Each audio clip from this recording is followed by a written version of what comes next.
Hey everyone, it's Friff. I'm actually hosting Plastic Instruments Monthly for once, so that's cool. Welcome to our October episode. We've got a large wave of accomplishments this month, so let's get right into it. Let's get right into the biggest of boys, of course, as yours truly FC'd Rush E, an awkwardly charted old meme that did not seem possible whenever Asai uploaded it in 2018. Also, I FC'd the PC Player SH quiz, which is kinda tough, I guess, 26,000 notes and all, but enough about me, let's get into the community's accomplishments. Starting off, we have the Real Savage Jeff absolutely destroying all rhythm games at the moment, as he FC'd a 3-legged workhorse on Rock Band 3 and got the second ever I by Meshuggah FC on Clone Hero. Absolutely disgusting work by Jeff, and I'm looking forward to what he pulls off next. Moving along, we have Ian V putting on a clinic as he FC'd the verified customs folder chart of DNA Uber Solo 9, which in itself is a mini ripoff of Solus 6 with more focus on sliding and trilling, obtained the second ever FC of Clowns a Dibble Dabble, previously only done by Shmooey, FC'd WTF Patterns level 2 on 190% speed, something that is blisteringly fast, and even FC'd Waving My Dick in the Wind at 150, which is obviously the best FC out of this bunch.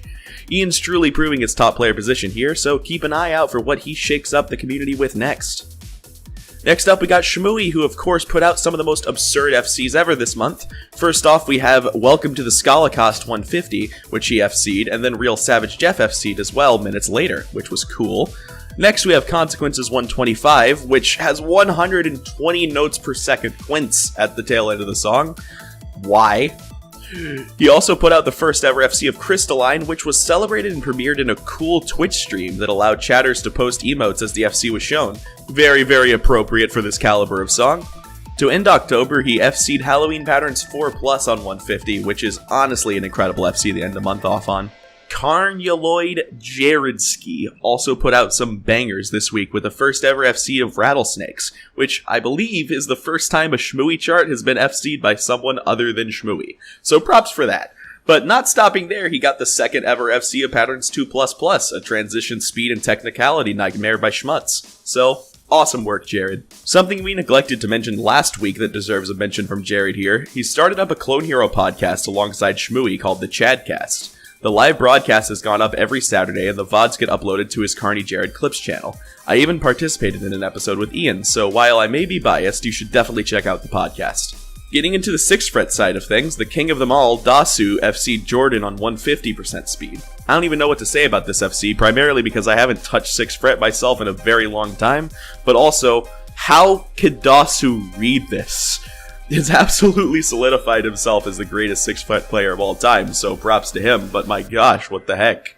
Moving back into 5th fret, we have Mackie, who FC'd Fear of Dark Solo Medley, which was the last song needed to full game FC the Bit Crusher community setlist. Then we have Explorer, who FC'd Synth Battle vs Pixel GH and Destination by Jarvis, both of which are disgusting FCs that are criminally underrated. Leaf Green HD has been making a silent comeback in the background and grinding various tappy songs, but this month he did shock people by FC'ing Prevail, which is fantastic. I believe that's 4th ever? It's uploaded on his 2nd channel too, which is just hilarious to me. He's truly not washed up on a genetic game. A few slightly obscure accomplishments this month come from Rob GHH with the Dirty Pool 175% speed FC, a Strumming Gauntlet with awkward chord fretting, and JRH with an Illusory Sense double notes and dropless to Saints FC, which is one of the stranger FCs I've seen on this game. Darkly also got a pretty snazzy FC of Death Piano from Guitar Hero X2, which is a pretty tough to read and tough to play tap note hellscape.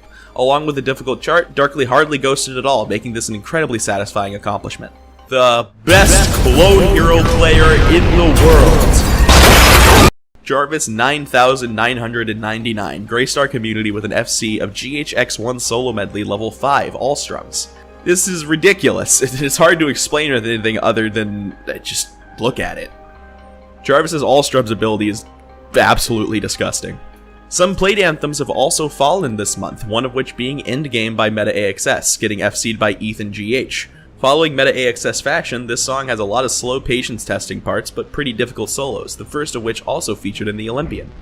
The other being the first documented keyboard FC of Universes by Mattiazzi, so that's fantastic. Up next, we have everybody's favorite tapping toddler, Borealis, who has now found a drum set and seems to have obtained a nice, simple, painkiller double bass pro drums FC. Jokes aside, this chart is particularly difficult due to the killer fills that pop up in the intro and outro of this song. Even if Borealis claims that this is a 3-section song, it's still always an insane FC to see, so give it a watch. Speaking of killer pain, this next accomplishment was brought to you by a faulty capture card. To explain, 6-Stream Kala has gotten the first ever documented FC of dirty deeds done dirt cheap. What's unfortunate is that before the song has even fully played though, Kala's capture card crashed, resulting in one of the only times that a song has been documented and not documented at the same time. In the rock band world, we have a one-man band FC of On and On by Ace Zero. This FC, while itself isn't the most incredible one-man band FC, it does a great job highlighting just how lucrative and sweaty of an accomplishment going for a one-man band FC of any song really is. So great job, Ace. I feel as if this video needs a breath of fresh air at this point, so here's an objectively cool FC from DJ Hero, Objection Funk, done by Mad Gamer. Mad Gamer said that it's make DJ Hero over, so props to Mad Gamer. And to wrap up the personal accomplishments section, we have the first ever on-disc FC of Homecoming on Green Day Rock Band, as done by Mike BT, and I believe that's the last we'll see of this song. And I guess Chris Body got it too. Neat. Anyways, that should definitely be the last time we'll ever hear of this song. Oh, really? So, you just waited all this time to FC, and now you're just gonna do it all at once. Congratulations. 2021, sure. Now that we have all that out of the way, let's go over some of the montages and mini-tages that has happened throughout October. Starting off, we have Abby's cool little precision mode mini-tage that'll have all the plates running for their silverware drawers. Speaking of mini-tages, here are some of the other mini-tages that dropped this month.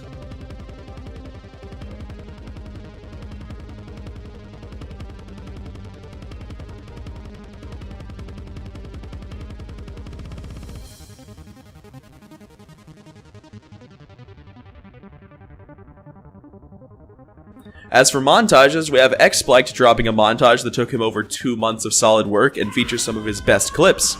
And we also got Memoria's Insane GH montage, which is an insane montage. However, Memoria smells because this montage was actually done on Clone Hero, therefore the montage is now invalid. And lastly for montages, we have one of the more groundbreaking keyboard montages ever in Matetage, which features some sections that shouldn't be possible on keyboard, and some methods that are just downright head-scratching, but they got the job done nonetheless. Of course, with a new month, that brings new set lists, and for October, there were some major waves being made for this. Of course, there are some standard CSC monthly packs that get released, however, on top of that, they also released the CSC New Beat Pack, number 1. But quite possibly the most notable set list to be released this month was the return of GHX with Guitar Hero X2 being released, including so many solo medleys I don't think we'll ever see Randy again. Of course, these aren't the only set lists that have been released recently, as these set lists have also been released in the last month. There's been a bit of a renaissance of sorts for Guitar Hero 3 squeezing and score grinding, as Guitar Hero Rock secured the first place overall score on Score Hero's Guitar Hero 3 leaderboards. UCOG Monkey previously held this title since 2014, making Guitar Hero Rocks the reigning, defending, undisputed nerd. Not to be outdone by a wise moose though, Kyle Ruth has been grinding optimal squeezes on every single Guitar Hero 3 song, currently holding either first place or tied first place on every song leaderboard, except for 1 and Through the Fire and Flames. If he can get first place scores for 1 in Flames, he'll undoubtedly hold first place overall, but for now, the grind must go on. Thank you all for watching this episode of Plastic Instruments Monthly. We will be back at the same time next month. Have a day! Oh, and Aside played Clone Hero on television with T-Pain.